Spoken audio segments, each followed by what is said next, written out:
تو بحث زن و شوهری کی باید کوتاه بیاد؟ تو زندگی مشترک خیلی وقتا پیش میاد که یکی باید کوتاه بیاد، اما سوال اینجاست که کی باید این کار رو انجام بدید و چه زمانی نباید کوتاه بیایید. شما چی فکر میکنید؟ توی رابطتون با این موضوع برخورد کردید؟ منتظر کامنتاتون هستم. سلام، مریم هستم، یک روانشناس. ممنونم که کنارمون هستی و به زندگیت اهمیت میدی. پس با ساب و لایک ازمون حمایت کن. هر سوالی رو هم داشتی بپرس و منتظر پاسخ باش. حتما کمکت میکنم. لطفاً با من همراه باش. چرا باید کوتاه بیاییم؟ گاهی کوتاه اومدن اصلاً به معنی باختن نیست. این یه نوع درک و احترام همدیگه است. مثلا وقتی یک موضوع کوچیک پیش میاد و شما میبینید که همسرتون خیلی روی اون موضوع پافشاری میکنه، گاهی بهتره که شما یه قدم به عقب برید. اینجوری همسرتون متوجه میشه که نظرش براتون مهمه. واقعیت اینه که گاهی گذشت و کوتاه اومدن میتونه رابطه رو پر از محبت و آرامش بکنه. کوتاه اومدن اعتماد سازی میکنه. زمانی که شما از خواسته هاتون دست میکشید، به شریک زندگیتون نشون میدید که احساساتش برای شما مهمه. مثلا فرض کنید که همسرتون از یک موضوع خاص خیلی ناراحته و شما میتونید بدون ایجاد درگیری از نظرتون گذشت کنید. در این صورت شما نه تنها به رابطتون احترام میذارید، بلکه اعتماد بین شما هم بیشتر میشه. از دید روانشناسی این مدل رفتارا باعث میشه که طرف مقابلتون هم در مواقع مشابه آماده کوتاه اومدن باشه. حالا چه زمانی نباید کوتاه بیایید؟ زمانی که در تصمیمات مهم زندگی نیستید. برخی از تصمیمات مثل محل زندگی، کار یا حتی آینده مالی به شدت به هر دو طرف ربط داره و تأثیر زیادی رو بر آینده شما میتونه بذاره. اگر در این موارد احساس کنید که همسرتون به تنهایی داره تصمیم میگیره یا به خواسته های شما بی‌توجهی میکنه، این جایی هستش که باید ایستادگی کنید. مثلا فرض کنید که همسرتون تصمیم میگیره به شهر دیگه بره برای کار و شما هیچ نظارتی ندارید. این تصمیم میتونه روی کل زندگی شما تأثیر بذاره و به همین دلیل باید در چنین مواقعی به جای کوتاه اومدن به توافق مشترک برسید. شما باید احساس کنید که در تصمیمات مهم زندگی شریک هستید.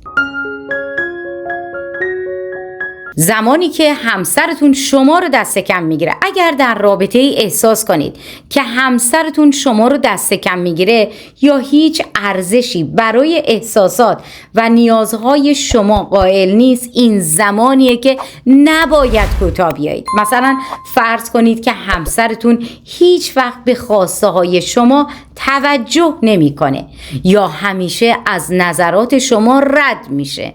این رفتار نه تنها شما رو ناراحت میکنه، بلکه میتونه باعث بشه که احساس بی احترامی بکنید. در این مواقع به جای کوتاه اومدن باید از خودتون دفاع کنید و همسرتون رو متوجه کنید که این نوع رفتارا قابل قبول نیست.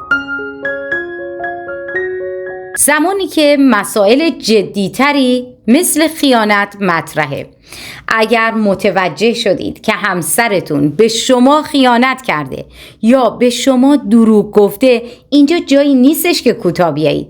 شاید برای جلوگیری از بحران یا حفظ آرامش وسوسه بشید که از موضوع عبور کنید یا اون رو نادیده بگیرید، اما این رفتارها در دراز مدت نه تنها به شما آسیب میزنه، بلکه به رابطتون هم لطمه وارد میکنه.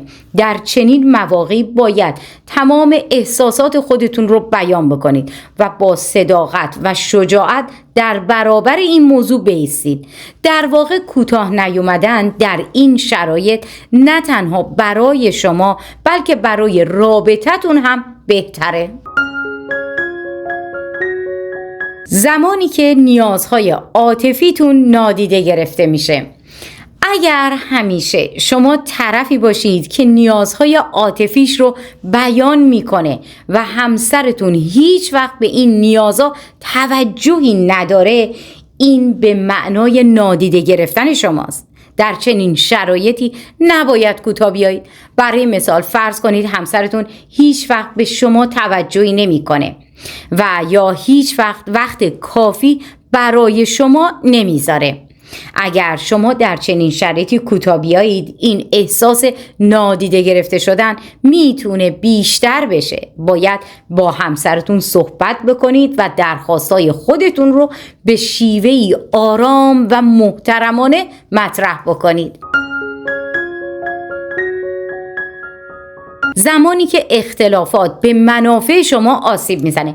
گاهی اوقات در رابطه زناشویی همسرتون ممکنه در شرایطی تصمیم بگیره که به منافع شما آسیب بزنه. مثلا اگر همسرتون تصمیم بگیره که پولهای مشترک رو برای چیزی که شما مخالفید خرج کنه، یا اگر به نظر شما برنامه‌ریزی زندگیتون به خطر داره میفته، اینجا جاییه که باید در برابر این تصمیمات بایستید و اجازه ندید که منافع شما به راحتی نادیده گرفته بشه. البته این به معنی فریاد زدن یا دعوا کردن نیست، بلکه شما باید با منطق و دلایل قوی نشون بدید که چرا این کار به نفع رابطه یا حتی خودش هم نیست. زمانی که اصول و ارزش‌ها در خطرن. همه ما یه سری اصول و ارزش‌هایی رو داریم که توی زندگیمون مهم هستن. در رابطه زناشویی هم همینطوره. وقتی که همسرتون از شما خواسته‌ای رو داره که خلاف اصول و ارزش‌های شما باشه، اینجا جایی نیستش که شما کوتاه بیایید. مثلا فرض کنید همسرتون از شما میخواد که در یک موقعیت خاص دروغ بگید یا یک کار اشتباه رو انجام بدید که ممکنه به کسی آسیب برسونه. در این موارد باید روی اصول خودتون ایستادگی کنید و حتی اگر این باعث ایجاد تنش بشه، مشکلی نیست، نباید کوتاه بیایید.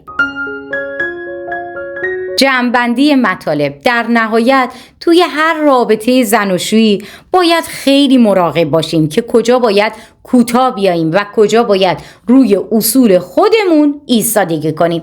گاهی اوقات کوتاه اومدن باعث حفظ آرامش و تفاهم میشه، اما زمانی که اصول و ارزش‌ها در خطر باشه باید محکم بایستید.